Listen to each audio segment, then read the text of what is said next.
Au sommaire de ce live, la rencontre entre Volodymyr Zelensky et Emmanuel Macron à Paris. Nouvelle semaine à haut risque pour le gouvernement avec le retour du budget de la sécurité sociale à l'Assemblée et le statu quo de SNP sur la note française.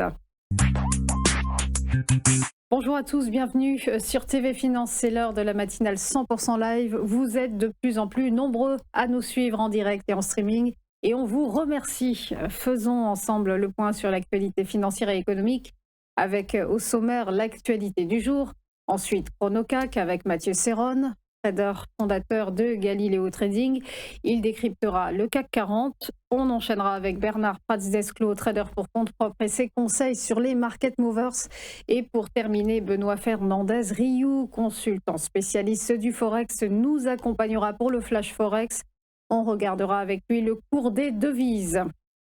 Commençons d'abord par les temps forts de l'actualité et la visite de Volodymyr Zelensky à Paris à l'initiative d'Emmanuel Macron. Objectif pour l'Élysée, afficher son soutien au président ukrainien au moment où celui-ci apparaît fragilisé. Volodymyr Zelensky est en effet affaibli par un scandale de corruption visant son ancien bras droit, ainsi que par des frappes massives effectuées par Moscou ce week-end. Pression intérieure et militaire, mais aussi diplomatique, avec les États-Unis au forcing pour finaliser un traité de paix au plus vite. Hier, une délégation de Kiev se trouvait en Floride afin de discuter du plan de paix préparé avec Washington pour mettre un terme à la guerre lancée par la Russie. Un texte en 19 points, issu du plan Trump en partie amendé, et des négociations qualifiées de productives par le secrétaire d'État américain Marco Rubio, tout en convenant qu'il restait encore du travail. Ce lundi à Paris, Volodymyr Zelensky et Emmanuel Macron vont échanger sur la situation et les conditions d'une paix juste et durable, avec la quête pour le président ukrainien d'assurance de sécurité.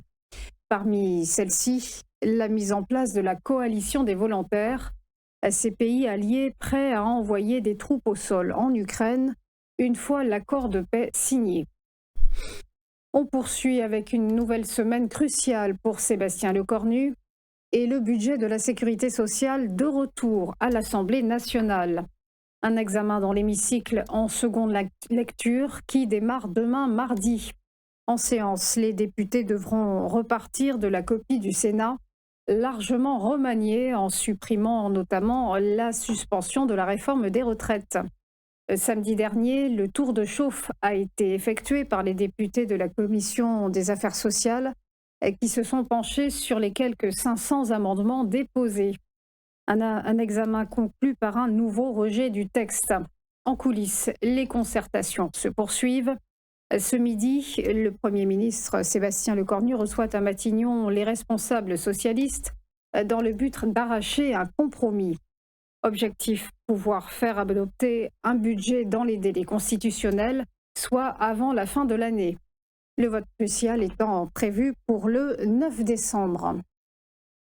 Un contexte budgétaire tendu qui a pesé sur le statu quo de SNP sur la dette française. Un mois après l'avoir dégradé en avance sur son calendrier, l'agence de notation a maintenu sa vision sur la solvabilité hexagonale. Pas d'abaissement de la note, donc, qui reste fixée au niveau A+, assortie d'une perspective stable.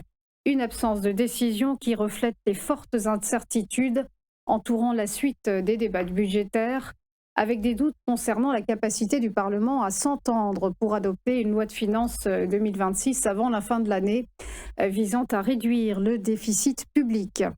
Le 17 octobre, S&P Global Ratings avait choisi de sanctionner la France en baissant sa note souveraine en guise d'avertissement adressé au gouvernement Sébastien Lecornu. En un an et demi, c'est la seconde fois que l'agence de notation dégradait la note française. On passe au point bourse, le rappel de la clôture des marchés vendredi dernier avec des places européennes en confiance. Le CAC 40 a grappillé plus 0,29%. La cote parisienne se situe à 8122 points et s'est étoffée de plus 1,75% en bilan hebdomadaire. Même hausse à Francfort, plus 0,29% pour le DAX qui a terminé à 23 836 points. Et sur l'ensemble de la semaine, la cote allemande a bondi de 3,23%. À Londres, même alignement pour le FTSE qui a grignoté 0,27%. Il pointe à 9 720 points. Et en rythme hebdo, l'indice a gagné plus 1,9%. Direction Wall Street où les indices ont terminé en bonne forme également à l'occasion d'une séance amputée de 3 heures en raison du lendemain de Thanksgiving. Le Dow Jones a engrangé 0,61%, s'établissant à 47 716 points. Et il a accéléré de 3,18% sur la semaine, alors que le S&P 500, lui, s'est renforcé de 0,54% à 6 849 points. Et c'est un élan de 3,73% sur sa performance hebdomadaire. Quant au Nasdaq Composite, il est monté de 0,65% et se situe à 23 365 points, avec une belle envolée de plus 4,91% sur la semaine. Passons au prix du pétrole qui ont reculé la semaine écoulée. Le baril de Brent se négocie à 62,32 $ et il s'est replié de moins 1,72% en hebdo. Et quant au cours du WTI, il a perdu moins 0,9% sur la semaine et pointe à 58,40 $. Du côté des devises, l'euro s'affiche à 1,1595 $ face au billet vert et a pris 0,69% sur la semaine. Terminons par le Nikkei à la bourse de Tokyo. L'indice japonais a terminé en forte chute ce matin, moins 1,89%. Voilà pour les dernières infos, on va marquer une page de pub et on va se retrouver juste après pour ChronoCac. L'ouverture des cotations, ce sera avec Mathieu Serron. À tout de suite.